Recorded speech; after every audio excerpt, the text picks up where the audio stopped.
افشای خیانت بوراک اوزچویت و فهریه اوجن. در روزهای اخیر شایعاتی درباره جدایی زوج محبوب ترکیه‌ای بوراک اوزچویت و فهریه اوجن در رسانه‌ها و فضای مجازی منتشر شده. در این ویدیو قصد داریم نگاهی بندازیم به اختلافات این دو بازیگر معروف و بررسی کنیم که چگونه این شایعات به وجود اومدن. اما قبل از شروع اگر به سریال‌ها بازیگران ترکیه علاقه‌مندید، لطفاً کانال حواشی داغ رو سابسکرایب کنید و دکمه زنگوله رو بزنید تا هر زمان ویدیو جدیدی منتشر کردیم از اون باخبر بشید. اختلافات بوراک و فهریه از کجا شروع شده؟ آیا شایعات خیانت و مشکلات شخصی در زندگی اونا صحت داره؟ یا اینا فقط حواشی ساختگی رسانه هاست؟ در ادامه به طور مفصل به این موضوع پرداختیم و واقعیت پشت این ماجرا رو بررسی کردیم. داستان از سال 2013 شروع شد. همون وقتی که بوراک اوزچویت و فهریه اوجن تو سریال چکاوک نقش کامران و فریده رو بازی کردن. عشق بین کامران و فریده خیلی زود تونست تو دل مخاطبان جا باز کنه و کلی محبوبیت پیدا کنه. عشق فوق‌العاده‌ای که بین این دو نفر تو سریال بود باعث شد خیلی‌ها فکر کنن که تو دنیای واقعی هم چیزی بینشونه. همون موقع‌ها شایعه‌های زیادی به گوش می‌رسید که انگار بوراک و فهریه خارج از سریال هم عاشق هم شدن. اما بعد از تمام شدن سریال مسیر زندگی این دو نفر از هم جدا شد. دلیلش هم این بود که هر کدوم از اونها توی اون زمان توی رابطه دیگه‌ای بودن. فهریه با کسی دیگه‌ای در ارتباط بود و بوراک هم همینطور. واسه همین هر گونه احتمال رابطه بین این دو نفر اون موقع منتفی شد. اما داستان به اینجا ختم نشد.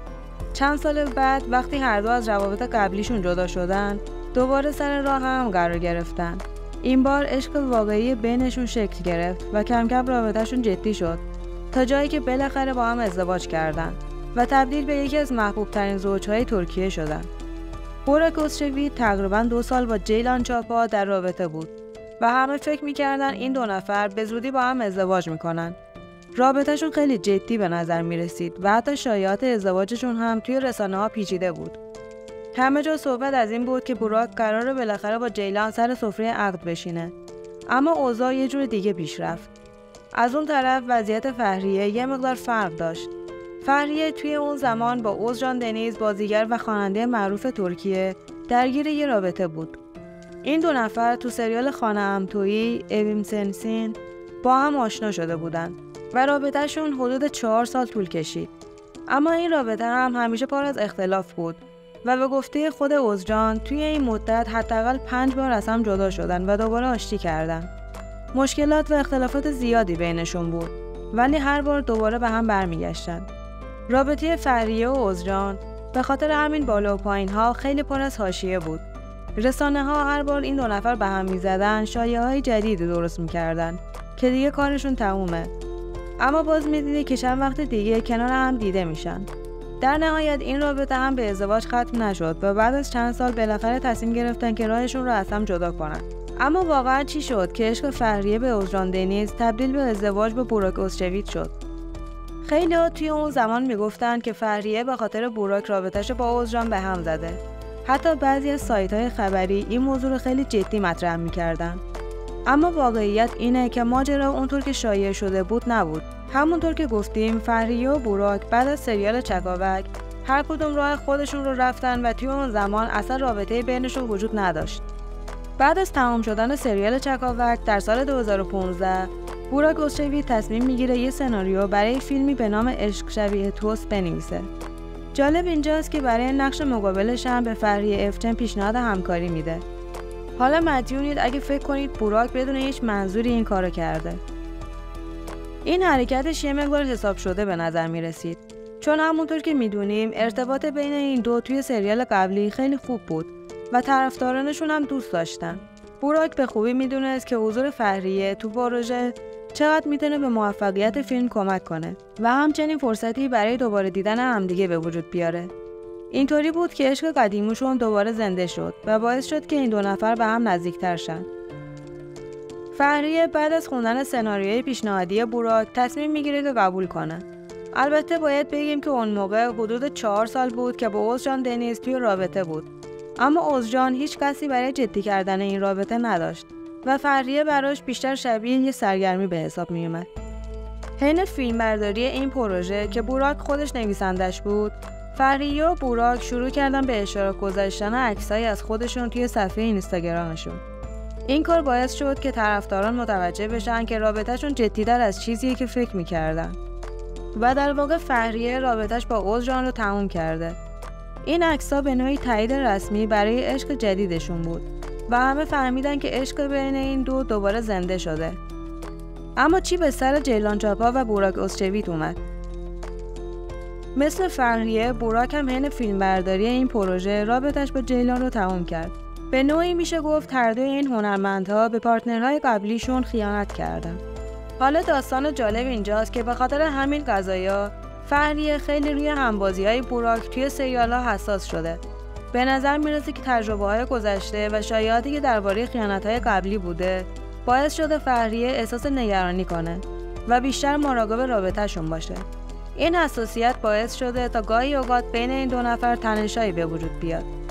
زمانی که کاراسودا در حال فیلمبرداری بود، فهریه دائما توی پشت صحنه این کار حضور داشت و باعث مشکلاتی میشد و گفته شده که اصلا همین حواشی باعث شد که کاراسودا با اون ریتینگ بالا توی فصل دوم فاینال بشه. و اما بریم سراغ اینکه مشکلات و حواشی این زوج از کجا شروع شد. همونطور که میدونید شهرت و ثروت زیاد همیشه با حواشی زیادی همراهه. وقتی یه آدم مشهور کوچکترین اشتباهی میکنه، این اشتباه به شدت بزرگ و چشمگیر میشه. حالا قضیه وقتی پیچیده در میشه که دو تا ستاره معروف تصمیم بگیرن با هم ازدواج کنن. در این حالت حواشی و شایعات به شدت افزایش پیدا میکنن و زندگی شخصیشون دیگه تحت نظر همه قرار میگیره. زوج مشهور بوراک و فهریه در سال 2017 با هم ازدواج کردن و از همون اول کار یعنی عروسیشون حواشی زیادی دورشون به وجود اومد. اولین حاشیه‌ای که ایجاد شد مربوط به لباس فهریه بود. خیلی‌ها میگفتن که لباسش یه جورایی کپی از لباس نسلیحانه و این موضوع به شدت جنجالی شده بود. حاشیه بعدی هم مربوط به عدم حضور کادیر و نسلیحان توی عروسی بود. این موضوع باعث شد که خیلی‌ها فکر کنن که فهریه به خاطر حسادتش باعث شده که این دو نفر نیان. همه این مسائل دست به دست هم دادن و حواشی زیادی رو برای این زوج محبوب به وجود آوردن. اونا بعد از ازدواج در سال 2019 صاحب اولین فرزندشون یعنی کارن شدن و در سال 2023 هم دومین پسرشون کرم به دنیا اومد. اما بعد از به دنیا اومدن بچه‌ها، فهریه که توی اوج شهرتش بود، مجبور شد بیشتر وقتش رو صرف نگهداری از بچه‌ها کنه و از دنیای بازیگری فاصله بگیره. در حالی که بوراک طبق روال همیشه به کارش ادامه میداد و تونسته بود موفقیت‌های جدیدی به دست بیاره. فهریه هیچ وقت به این موضوع شکایت نکرد، اما در مصاحبه‌هایی که همراه بوراک داشت، ناراحتی و دغدغه‌های او به خوبی مشخص بود. به نظر می‌رسید که فهریه از اینکه به مرور فراموش میشه، خیلی ناراحت و نگران شده. جدا از موضوع شهرت، یکی دیگه از مسائلی که در مورد بوراک مطرح میشه، رفتار خیلی صمیمی و دوستانه‌اش با طرفدارها و همکاراشه. این موضوع باعث شده که حواشی بیشتری دورش بچرخه و برخی حتی به این مسئله شک و تردید داشته باشن. به طور کلی این شرایط باعث شده که رابطه بوراک و فهریه هم تحت فشار باشه. البته این مسئله فقط به کاراسودا و نسلیحان آتاگل محدود نمیشه. حدود 8 سال پیش بوراک با یک خواننده و مدل به نام راوان یک کار تبلیغاتی انجام داد. از اونجایی که بوراک سابقه خوبی توی این قضایا نداره، فهریه هم تصمیم میگیره که اونو همراهی کنه. اما حین این کار رفتار بوراک با راوان باعث میشه که فهریه عصبانی بشه و به نوعی دچار حمله عصبی بشه. ظاهراً قضیه خیلی بالا میگیره و تنشایی به وجود میاره. اما داستان راوان و بوراک به اینجا ختم نمیشه. چند وقت پیش بوراک به یه ایونت توی کشور کویت دعوت میشه که قراره با حدود 80 نفر خانم ثروتمند عرب دیدار کنه و کنار اونا غذا بخوره. البته بوراک برای این کار پول خوبی هم دریافت کرده.